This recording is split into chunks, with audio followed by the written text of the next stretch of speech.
मोहल्ले में एक नई और बेहद खूबसूरत पड़ोसन आकर रहने लगी थी। उसकी मुस्कान और बातें दोनों ही मोहल्ले वालों के दिलों पर घर कर गई। धीरे धीरे वह आसपास के घरों में भी आने जाने लगी और लोग उसे बड़े आदर से देखते। एक दिन सब्जी वाले की दुकान पर वह राहुल से मिली। उसकी मुस्कान देखकर राहुल के दिल की धड़कनें थोड़ी तेज हो गई। पड़ोसन ने खुद आगे बढ़कर नमस्ते किया और कहा, बुरा न माने तो आपसे कुछ मदद चाहिए थी। राहुल, जो पहले से ही उसके सौंदर्य में खोया हुआ था, थोड़ा घबराया और थोड़ा उत्साहित हुआ।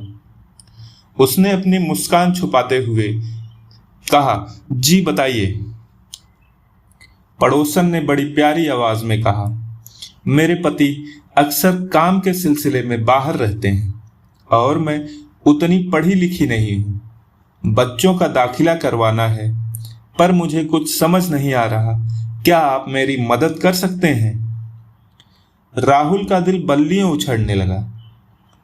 उसने बड़ी विनम्रता से कहा, जी क्यों नहीं। वह उन्हें अपने घर ले गई और कहा, घर पर बातें करना बेहतर रहेगा। राहुल अपने भाग्य पर इतराते हुए उसके साथ घर के अंदर चला गया।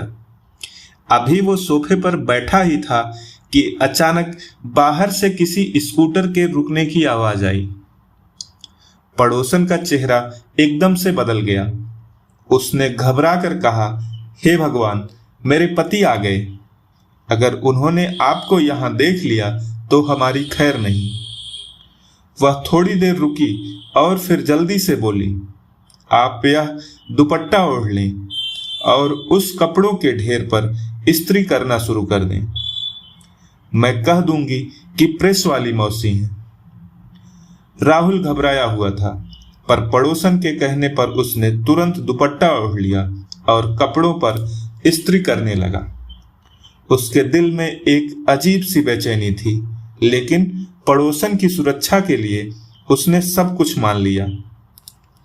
3 घंटे तक राहुल बिना रुके कपड़ों पर इस्त्री करता रहा। जब आखिरी कपड़ा प्रेस हो गया और पड़ोसन के पति चले गए तो राहुल ने राहत की सांस ली। पसीने से तरबतर और थकान से निढाल वो घर से बाहर निकला, लेकिन जैसे ही वह गली में आगे बढ़ा, उसने देखा कि सुधीर उसके सामने से चला आ रहा है। सुधीर ने उसकी हालत देखकर पूछा, कितनी देर थे अंदर राहुल जी? राहुल ने थके हुए स्वर में कहा, 3 घंटे हो गए। पड़ोसन के पति आ गए थे तो मुझे कपड़ों पर इस्त्री करनी पड़ी। सुधीर ने गहरी सांस लेते हुए कहा, वो कपड़े जिन पर तुमने 3 घंटे तक इस्त्री की, कल मैंने 4 घंटे तक धोया था। राहुल ने हैरानी से पूछा, क्या तुमने भी दुपट्टा ओढ़ा था?